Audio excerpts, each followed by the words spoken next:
I don't know if he tells you this or not. See, Linda doesn't like to watch this stuff because she just goes, I don't know, I don't want to know what they're doing to my baby. You know, and I was just going, you know, this is bringing God's steel into his soul. And she just goes, I should have left you. First 3 years.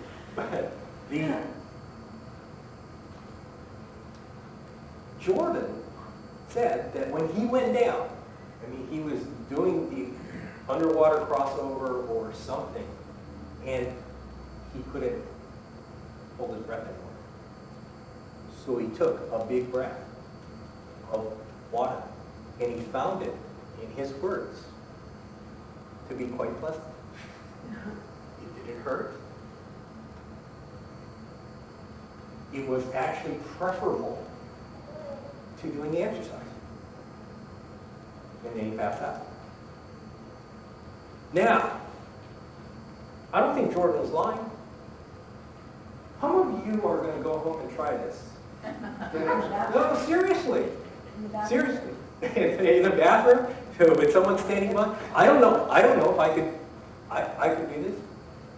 We can't take ourselves to that place. The circumstances we find ourselves, there is no other way to develop this. The guys in the video, what Evan's going through and what you're going through in your life, there is no other way to do this. But it is designed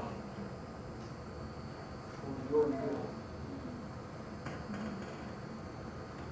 and for life abundant in the kingdom. I had a taste of this 10 years ago when I was involved in the healing ministries of this church, and I was talking to God one day, and I said, how come we do not see more healing in our environment? And I remember his answer to me. I didn't understand it at that time.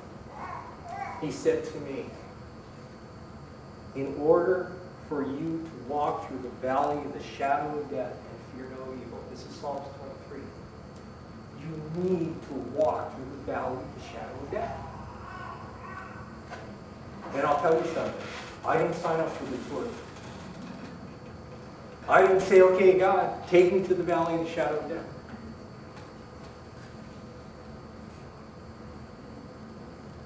A year later, I got deathly ill. Stayed that way for 3.5 years. The things I learned during that 3.5 years,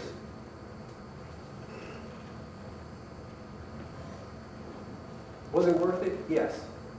Did it suck? Yes. Was there any other way for God to teach me that? No. Would I have taken myself to that place by myself? No. Did I ever step out of God's love and his care for me? No. These are all lessons from the life of a hopefully soon to be recon Marine and his father. There's another part to this, other lessons that we've learned. And I'm going to wait a couple weeks because next week we're all getting together in Spanish church. But there are lessons for us as a community because I'm seeing what is happening with Evan, and he's not going through this training by himself. He's going through this training with a community of other Marines. And there's great lessons to be learned there too. But that's it. But the good news, the overriding good news, is that for each one of us, and this is the central message of Jesus, for each one of us,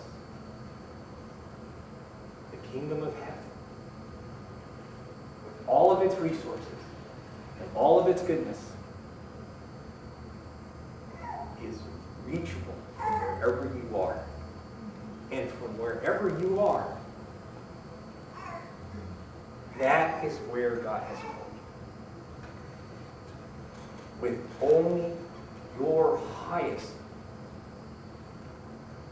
best good in mind.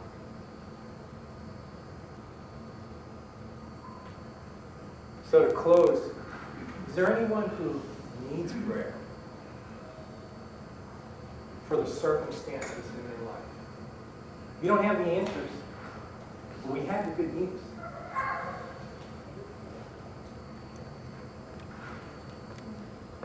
If there's anyone who wants prayer for just to hear again the good and real news of great hope and encouragement. Because in reality, that's all I'm offering Evan. And that's all he's offering his friend Rick.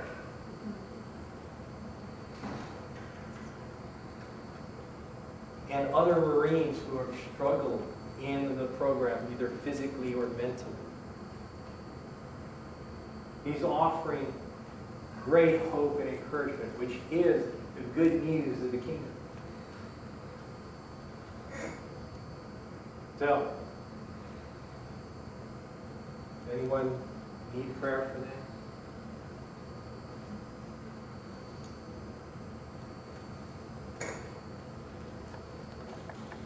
Tyler?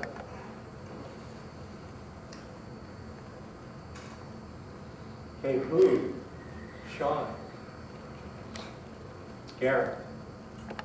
With his Marine haircut. Are you thinking of enlisting? Okay.